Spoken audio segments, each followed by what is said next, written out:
मला दुसरं काही कमवायचं नाही आयुष्यामध्ये. ते जे प्रेम त्यांनी कमवलं ते प्रेम मला कमवायचं आहे. पैसे काय मी कमवीन, ते येतील जातील. लोक काय आजकाल भाड्याने पैसे देऊन आणता येतात, परंतु तुमच्यासारखी प्रामाणिक आणि प्रेम करणारी लोक ही पैसे देऊन आणली जात नाहीत. त्याच्यासाठी हृदयामध्ये प्रेम आणि समोरच्या व्यक्तीमध्ये आदर असावा लागतो. तो 40 वर्ष या व्यक्तीने जपला, 40 वर्ष या व्यक्तीने जपला. आणि म्हणून ते प्रेम ही त्यांची लढण्याची ताकद आहे.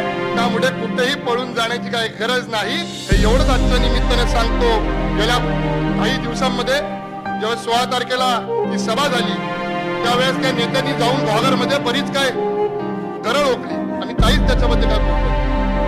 आम्हाला पण कुटुंब म्हणून वाईट वाटतं, आम्हाला पण भावना आहेत, आम्हाला पण वेदना आहेत, आम्ही कुठे काही बोललो नाही, हरकत नाही. त्याचं उत्तर की आजचा हा मेळावा आहे की त्यांनी आणलेली भाड्याची माणसं किती होती आणि तुमच्यासारखी प्रेमाने जगलेली